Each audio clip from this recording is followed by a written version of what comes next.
ಆತ್ಮೀಯ ಬಂಧು ಮಿತ್ರರೇ ನಮಸ್ಕಾರ. ಮಿತ್ರರೇ, ಜಮ್ಮು ಕಾಶ್ಮೀರದ ಪಹಲ್ಗಾಮ್ನಲ್ಲಿ ಆಗ್ತಿರುವಂತಹ ಈ ಒಂದು ಘಟನೆಗಳು ಮತ್ತು ಅಲ್ಲಿ ನಡೆದಿರುವಂತಹ ಉಗ್ರ ದಾಳಿ ಇವೆಲ್ಲವೂ ಕೂಡ ಮನಕಲಕುವಂಥದ್ದು. ಇದರ ಬಗ್ಗೆ ಸಂಪೂರ್ಣವಾದ ಮಾಹಿತಿಯನ್ನು ನಾನು ನಿಮ್ಮ ಮುಂದೆ ಇಡ್ತಾ ಇದ್ದೆ. ಆದರೆ ಈಗ ಬಹಳ ಪ್ರಮುಖವಾದಂಥ ಮತ್ತು ಹೇಳಲೇಬೇಕಾದಂಥ ವಿಚಾರವನ್ನು ಈಗ ನಾನು ನಿಮ್ಮ ಮುಂದೆ ಹೊತ್ತು ತಂದಿದ್ದೇನೆ.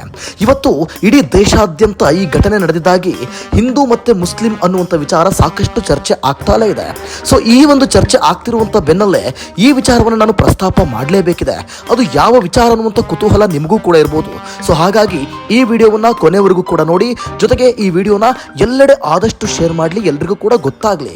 ಬಂಧು ಮಿತ್ರರೇ, ಈ ಒಂದು ಹೋರಾಟ ಅಂದ್ರೆ ಯಾವಾಗ 3 ಜನ ಉಗ್ರರು ಪಹಲ್ಗಾಮ್ ಪ್ರದೇಶಕ್ಕೆ ಎಂಟ್ರಿ ಕೊಡ್ತಾರೆ, ಎಲ್ಲರನ್ನೂ ಕೂಡ ಗುಂಡಿಕ್ಕಿ ಕೊಲ್ತಾ ಇರ್ತಾರೆ. ಅಂದ್ರೆ ಹಿಂದೂಗಳನ್ನ ಟಾರ್ಗೆಟ್ ಮಾಡಿಕೊಂಡು ನೀನು ಹಿಂದೂನಾ ಅಂತ ಕೇಳಿ ಆತನನ್ನ ಹಿಂದೂ ಅಂತ ಗೊತ್ತಾದ ಬಳಿಕ ಅವನಿಗೆ ಗುಂಡು ಹಾರಿಸುವುದು.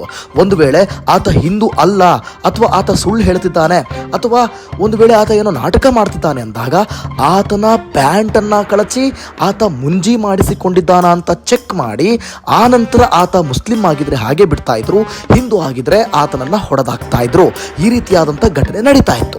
ಇದೇ ಸಂದರ್ಭದಲ್ಲಿ ಮಿತ್ರರೇ ಗಮನಿಸಬೇಕಾದಂಥ ಅಂಶ ಅಂದ್ರೆ ಪಹಲ್ಗಾಮ್ ಅಂತಂದ್ರೆ ಅಲ್ಲಿ ಹಸಿರು ಹಾಸಿನ ಮೇಲೆ ಕುದುರೆ ರೈಡ್ ಅನ್ನ ಮಾಡುವಂಥದ್ದು ಬಹಳ ಫೇಮಸ್. ನಾನು ಹಿಂದಿನ ವಿಡಿಯೋದಲ್ಲಿ ಈ ಬಗ್ಗೆ ಸಂಕ್ಷಿಪ್ತವಾಗಿ ನಾನು ನಿಮಗೆ ವಿವರಣೆಯನ್ನು ಕೊಟ್ಟಿದ್ದೇನೆ.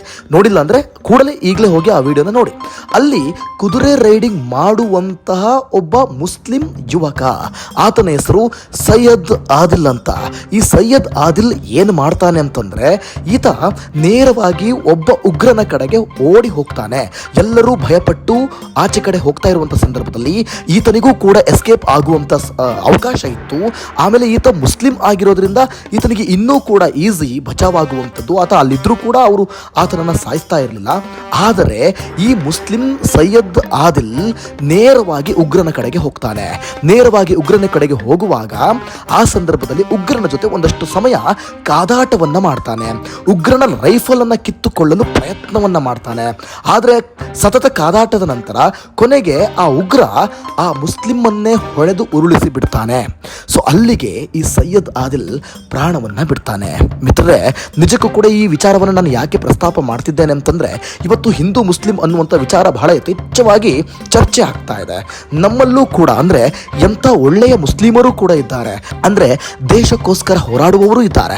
ಅದರಲ್ಲಿ ಸೈಯದ್ ಆದಿಲ್ ಅಂದ್ರೆ ಆತನಿಗೆ ಒಂದು ರೆಸ್ಪೆಕ್ಟ್ಫುಲ್ ಆಗಿ ಸಲ್ಯೂಟ್ ಹೊಡೆಯೋದ್ರಲ್ಲಿ ಯಾವುದೇ ರೀತಿ ತಪ್ಪಿಲ್ಲ. ನೋಡಿ, ಶಿವಮೊಗ್ಗ ಮೂಲದ ಮಂಜುನಾಥನ್ನ ಕಳೆದುಕೊಂಡಂತ ಪಲ್ಲವಿ ಅವರು ಈ ಬಗ್ಗೆ ಬಹಳಷ್ಟು ಬಾರಿ ಮಾತನಾಡ್ತಾ ಇದ್ರು. ಅಂದ್ರೆ ಅಲ್ಲಿ ಒಬ್ಬ ಮುಸ್ಲಿಂ ಆದ್ಮಿ ಹೋಗ್ತಾನೆ, ಹೋದಂತ ಸಂದರ್ಭದಲ್ಲಿ ಆತ ಅಲ್ಲಿ ಕಾದಾಡ್ತಾನೆ. ಈ ಕಾದಾಟದಿಂದ ಒಂದಷ್ಟು ಜನರು ಬಚಾವಾಗೋದಕ್ಕೆ, ಅಲ್ಲಿಂದ ಎಸ್ಕೇಪ್ ಆಗೋದಕ್ಕೆ ಸ್ವಲ್ಪ ದಾರಿ ಸಿಕ್ತು, ಇಲ್ಲ ಅಂದ್ರೆ ಇನ್ನಷ್ಟು ಪ್ರಾಣ ಹಾನಿಗಳು ಆಗ್ತಾ ಇತ್ತು ಅನ್ನುವಂಥ ಮಾತುಗಳನ್ನ ಹೇಳಿದ್ದಾರೆ. ಸೊ ಹಾಗಾಗಿ ಇವತ್ತು ಹಿಂದೂ ಮುಸ್ಲಿಂ ಅನ್ನುವಂಥದ್ದು ಬಹಳಷ್ಟು ಚರ್ಚೆ ಆಗ್ತಾ ಇದೆ.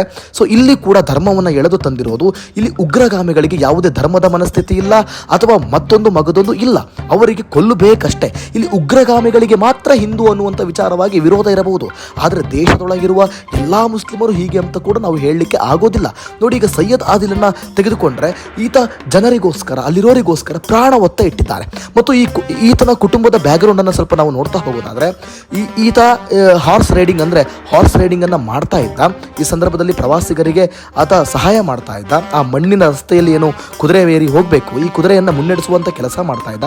ಈತನ ಕುಟುಂಬಕ್ಕೆ ಈತನೇ ಆಧಾರ ಸ್ತಂಭವಾಗಿದ್ದ. ಇವತ್ತು ಆತನನ್ನ ಕಳೆದುಕೊಂಡಂತ ಕುಟುಂಬ ಕಣ್ಣೀರಲ್ಲಿ ಕೈ ತೊಳೆಯುವಂತ ಪರಿಸ್ಥಿತಿ ನಿರ್ಮಾಣ ಆಗಿದೆ. ನಿಜಕ್ಕೂ ಕೂಡ ಇದು ಬೇಸರದ ವಿಚಾರ. ಜೊತೆಗೆ ಇದು ಎಲ್ಲೆಡೆ ಚರ್ಚೆ ಆಗಬೇಕು. ಅಂದ್ರೆ ನೋಡಿ, ಈ ವಿಚಾರ ಚರ್ಚೆ ಆಗ್ತಾ ಇಲ್ಲ, ಈ ವಿಚಾರ ಯಾರಿಗೂ ಕೂಡ ಗೊತ್ತಾಗ್ತಾ ಇಲ್ಲ. ಇಂತಹ ವಿಚಾರಗಳು ಕೂಡ ಬೆಳಕಿಗೆ ಬರಬೇಕಾಗುತ್ತೆ. ಇಂಥವರಿಗೂ ಕೂಡ ನಾವು ರೆಸ್ಪೆಕ್ಟ್ ಮಾಡಬೇಕಾಗುತ್ತೆ. ದೇಶಕ್ಕಾಗಿ ಹೋರಾಡಿದ ಈತ ನಿಜಕ್ಕೂ ಕೂಡ ಈತನಿಗೆ ಗೌರವಪೂರ್ಣವಾಗಿ ಈತ ಮುಸ್ಲಿಂ ಆಗಿರಬಹುದು, ಮುಸ್ಲಿಂ ಆದರೂ ಕೂಡ ಆತ ಬಚಾವಾಗುವಂಥ ಅವಕಾಶ ಇದ್ದರೂ ಕೂಡ ಅದನ್ನು ಬಿಟ್ಟು ಈತ ನಮಗಾಗಿ, ನಮ್ಮ ಹಿಂದೂಗಳಿಗಾಗಿ ಈತ ಹೋರಾಟವನ್ನು ಮಾಡಿದ್ದಾನೆ. ಸೊ ಹಾಗಾಗಿ ಈತನಿಗೆ ನಾವು ಗೌರವಪೂರ್ಣವಾಗಿ ಶ್ರದ್ಧಾಂಜಲಿಯನ್ನ ಸಲ್ಲಿಸೋಣ. ಸೊ ಅದಕ್ಕೆ ಈ ಕುಟುಂಬದವರಿಗೆ ಈತನ ಇಲ್ಲದ ಶಕ್ತಿಯನ್ನು ಭರಿಸುವಂಥ ಶಕ್ತಿಯನ್ನು ಆ ದೇವರು ಕೊಡಲಿ ಅಂತಲೂ ಕೂಡ ಈ ಮುಖಾಂತರ ಕೇಳ್ಕೊಳ್ತಾ ಹೋಗೋಣ. ಒಟ್ಟಾರೆಯಾಗಿ ಸುಮಾರು 30ಕ್ಕೂ ಹೆಚ್ಚು ಜನ ಇಲ್ಲಿ ಬಲಿಯಾಗಿರುವಂಥದ್ದು ಮನ ಕಲಕುವಂಥ ದೃಶ್ಯ, ಎಂಥವರನ್ನು ಕೂಡ ಕೆರಳಿಸುವಂಥ ವಿಚಾರ. ಸೊ ಹಾಗಾಗಿ ಇದಕ್ಕೆ ನಾನು ಕಳೆದ ವಿಡಿಯೋದಲ್ಲಿ ಹೇಳಿದ ಹಾಗೆ ನರೇಂದ್ರ ಮೋದಿ ಅವರು ಚೆಕ್ ಮೇಟ್ ಕೊಡೋದಕ್ಕೆ ಎಲ್ಲ ರೀತಿಯ ಸಿದ್ಧತೆಯನ್ನು ಮಾಡ್ಕೊಳ್ತಿದ್ದಾರೆ. ವಿಡಿಯೋ ನೋಡಿಲ್ಲ ಅಂದರೆ ಈ ಕೂಡಲೇ ಆ ವಿಡಿಯೋನು ಕೂಡ ಹೋಗಿ ಅತಿ ಹೆಚ್ಚಾಗಿ ಶೇರ್ ಮಾಡಿ. ಧನ್ಯವಾದ.